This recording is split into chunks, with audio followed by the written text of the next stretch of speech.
Hello guys, welcome back to my YouTube channel. मेरा नाम है यानी सिन्हा और आप देख रहे हैं हैशटैग विंडो। तो गाइस, आपका मेरे यूट्यूब चैनल पर बहुत बहुत स्वागत है। और आज हम बात करने वाले हैं कि अगर आप किसी कंपनी में जाते हैं या फिर आप जब काम करते हैं तो आप मल्टीपल वेबसाइट्स पर काम करते हैं, ना कि आप सिर्फ एक वेबसाइट पर काम करते हैं। तो कई सारे लोगों ने मुझसे ये कमेंट में पूछा कि मल्टीपल वेबसाइट्स पर लोग कैसे काम कर लेते हैं। देखिए, मल्टीपल वेबसाइट्स पर काम करने का एक तरीका होता है कि जैसे आपके पास कोई नई वेबसाइट आती है तो आप उसका जो सबसे पहला है कि आप उसका ऑन पेज करना चालू कर देते हो, फिर उसके बाद उस पर ऑफ पेज की एक्टिविटीज़ पुश करते हो। तो ये सारी चीज़ें होती है। तो आपका जो पूरा 8 घंटे का जो टाइम होता है, जो 9 घंटे का आपका 8 से 9 घंटे का जो टाइम होता है, उसको आपको बांटना पड़ता है कि सुबह के मेरे को 3 घंटे मेरे को इस वेबसाइट को देना है, 2 घंटे इस वेबसाइट को देना है और 5 घंटे इस वेबसाइट को देना है। वो क्यों करना होता है? क्योंकि डिपेंड करता है कि क्लाइंट्स की रिक्वायरमेंट क्या है और आपको उस हिसाब से काम करना होता है।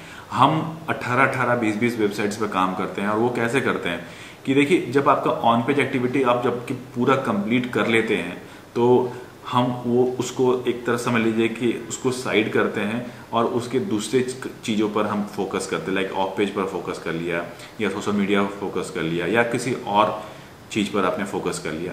ये एक पैटर्न बन जाता है आपके डे टू डे लाइफ में। पैटर्न बनने का ये मैं इसलिए बोल रहा हूँ कि जैसे आपने ये काम करना चालू करेंगे ना, तो एक वेबसाइट आएगा, आपने उसको काम किया, उसको एक लेवल तक पहुँचाया, फिर उसको ले जाकर सेटल कर दिया।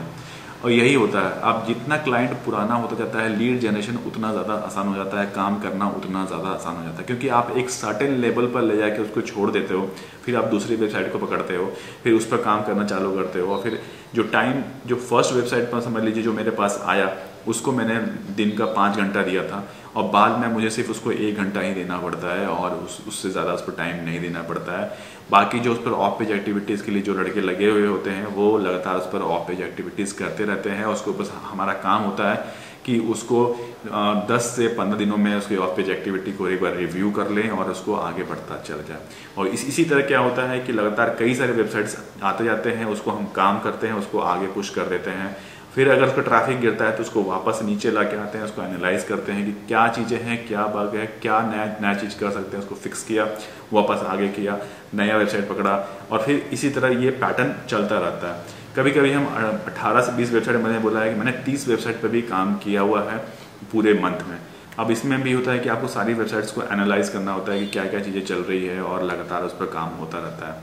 जो ई कॉमर्स बड़ी बड़ी जो कंपनीज होती है, जो कि जैसे कि अमेजोन जैसा, तो वो क्या करती है, तो उनका जो सेगमेंट होता है, जैसे अपैरल हो गया या फिर गैजेट हो गया, मोबाइल का हो गया या फिर ग्रोसरी हो गया, सबका अलग अलग डिपार्टमेंट बटा हुआ है। तो कि ये इस डिपार्टमेंट के लिए काम करेगा, वो इधर का काम करेगा, वो इधर काम करेगा।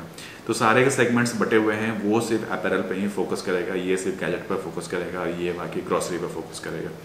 तो इस तरह से काम होता है ई कॉमर्स में। क्योंकि वेबसाइट बहुत बड़ी होती है, उसमें बहुत सारे नंबर्स ऑफ पेजेस होते हैं, तो सबको ऑप्टिमाइज करना एक आदमी के बस की बात नहीं होती है। तो पूरा का पूरा लोग 100 से 150 लोगों की टीम होती है जो कि इस पर लगातार काम करते रहती है और कंपटीशन को बीट करती रहती है।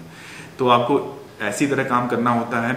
आपको एक बार आपका कीवर्ड का पैटर्न बन गया कि इस वेबसाइट के लिए ये कीवर्ड है, हमें इसी कीवर्ड पर फोकस करना है। हम 1 मंथ या फिर 2 मंथ के बाद हम इस पर रिव्यू करेंगे कि हमारे ट्रैफिक इंक्रीज हुआ, डिक्रीज हुआ, और उसको हम आगे बढ़ते जाते हैं। तो इसी तरह काम चलता है मल्टीपल वेबसाइट्स पे। और आपको लगातार ऑफ पेज एक्टिविटी है जो सबके पे चलता रहता है। 10 से 15 हम उस दिनों में उसको सारे के सारे ऑफ पेज एक्टिविटी रिव्यू करते रहते हैं। तो इसी तरह होता है मल्टीपल वेबसाइट्स पे काम कंपनीज में। और जो सीनियर होता है वो लगातार गूगल एनालिटिक के थ्रू जितने भी ट्रैफिक है उसको मॉनिटर करता रहता है। जिस वेबसाइट पर लगेगा कि हाँ इसका ट्रैफिक लगातार गिर रहा है, तो उसको एनालाइज करके उसको फिक्स करके फिर से काम चालू हो जाता है।